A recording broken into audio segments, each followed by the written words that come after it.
Assalamualaikum warahmatullahi wabarakatuh. Selamat pagi bro dan sis. Semoga senantiasa dikaruniakan kesehatan, kebahagiaan, dan keberkahan dunia akhirat. Amin. Oke, pada kesempatan kali ini kita akan menyampaikan beberapa simulasi tentang perjalanan diklat pecinta alam. Oke, pada peta yang sudah tertera di layar, di sini ada beberapa pos ya. Yang pertama ada pos navigasi darat, pos survival, yang ketiga ada pos flyseat, pos 4 rappelling mountaineering, pos 5 rescue, pos 6 ada laporan diklat. Oke, Bro. Pada peta itu dijelaskan 6 pos tentunya. Di kesempatan kali ini, peserta yang mengikuti diklat pecinta alam ini adalah peserta yang sudah lolos seleksi, baik itu seleksi pengetahuan, fisik, dan seleksi pendukung lainnya. Oke, pada pos navigasi darat itu mungkin rencana akan melakukan sebuah kegiatan yang mana menyampaikan atau mendeskripsikan tentang navigasi darat lah. Misalkan navigasi darat itu berbau dengan peta atau peserta diklat itu bisa memahami peta, membaca peta, kemudian ketika ditunjukkan suatu titik di peta tersebut itu bisa mencapai titik tertentu.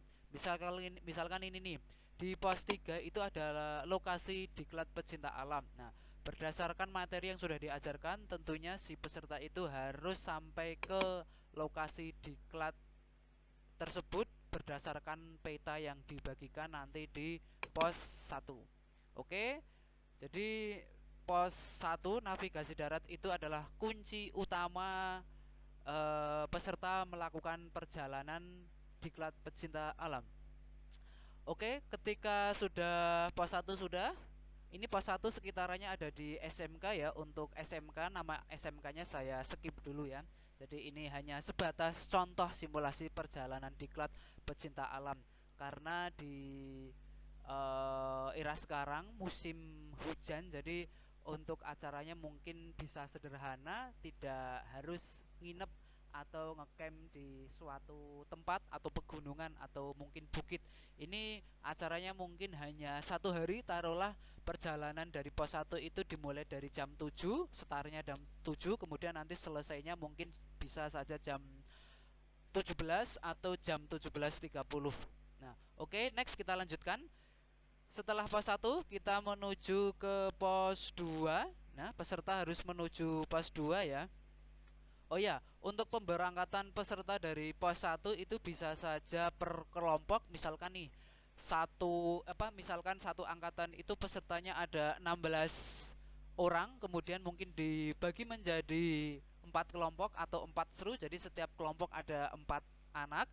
Kemudian nanti pemberangkatannya atau pelepasan peserta setiap kelompoknya itu bisa dijeda. Misalkan 5 menit jeda, 5 menit jeda, 5 menit jeda, atau menyesuaikan panitianya.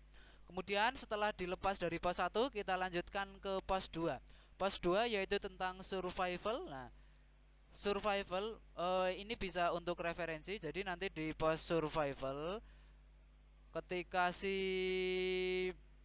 peserta sudah mencapai atau apa namanya ya, sorry saya lupa, mencapai ya atau sudah sampai ke titik pos 2, kemudian di pos 2 itu nanti panitia menyampaikan soal uji uji diklat ya tentang materi survival. Jadi materi survival nanti bisa secara pengetahuan dulu, kemudian nanti praktiknya. Lah, untuk praktiknya di sini nanti saya hanya memberikan contoh atau edukasi. Misalkan peserta itu dikasih peta sederhana atau tentang navigasi darat, dan di dalam peta navigasi darat itu sudah ada mungkin semacam ini, semacam peta yang menunjukkan bahwa peserta diklat itu harus mencari titik-titik di mana di dalam titik itu sudah disediakan atau mungkin harus mencari bahan survival. Nah, misalkan ini di titik bahan survival satu, misalkan ya tergantung ini ya, tergantung levelnya. Mungkin kalau level yang pemula mungkin di titik satu ini sudah disediakan, misalkan nih survival itu kan bisa mungkin nanti singkong. Nah, di sini mungkin nanti ada ubi ya, ubi atau singkong yang sudah disediakan oleh panitia, mungkin bisa di dalam dikemas di dalam tanah, kemudian ada apa namanya, ada pohonnya, atau bagaimana caranya supaya nanti bahan survival itu bisa diketahui oleh peserta. Nah, kemudian level yang selanjutnya mungkin ini di sini ada banyak tanaman, tetapi nanti dari panitia menentukan silahkan cari bahan survival dengan ciri-ciri seperti ini. Tetapi kalau di lingkup jenjang SMK nanti takutnya kita ada kata-kata yang kurang berkenan, mungkin nanti bisa mengambil yang bukan miliknya. Nah, baiknya untuk level SMK mungkin bahan survivalnya itu disediakan oleh panitia, tetapi harus sesuai dengan kaidah materi survival. Oke, pada titik bahan survival mungkin nanti ada petunjuknya, mungkin di sini harus maju berapa meter, kemudian belok kanan berapa derajat dan sebagainya sesuai kaidah ilmu navigasi darat. Oke, di titik bahan survival satu misalnya tadi ini ya, singkong. Kemudian yang selanjutnya next ini singkong, kemudian next jalan ke sini pesertanya. Kemudian harus bisa mencari titik bahan survival 2. Mungkin ini contohnya apa namanya ya? Bisa mungkin saja ini. Bisa saja mungkin ini bengkuang ya. Ini bengkuang ya. Kemudian kita lari atau kita jalan ke titik bahan survival 3. Di sini mungkin nanti bisa pisang ya. Pisang. Kemudian kita ke titik bahan survival 4 lah. Mungkin nanti di sini bisa sayuran, mungkin bisa nanti sayur apa namanya itu yang pahit, pare atau apa. Ya intinya bisa disesuaikan dengan konsep panitia. Ini hanya sebatas contoh edukasi saja. Nah, dari materi survival ini, si peserta misalkan tadi dibagi 4 kelompok, ini hanya mencari saja, hanya mencari kemudian diambil dan dibawa setiap perjalanan. Artinya nanti bahan survival ini dimasak di pos yang sudah ditentukan. Nah, pos survival sudah jelas ya. Oke, kita next ke pos selanjutnya. Misalkan, oke ini di lokasi diklat atau pos flysheet. Nah, jadi nanti si peserta baik putri maupun putra itu harus mendirikan flysheet yang sudah dibawa setiap masing-masing peserta. Nah, kenapa flysheet? Karena pecinta alam itu identik dengan mungkin nanti harus melakukan sesuatu penyelamatan atau kegiatan itu di pegunungan atau mungkin di mana, itu membawanya harus yang ringan-ringan dan harus yang apa namanya sesuai kebutuhan. Misalkan ini tenda, ya kalau menurut saya boleh-boleh saja asalkan kuat atau mampu membawanya sampai lokasi tujuan.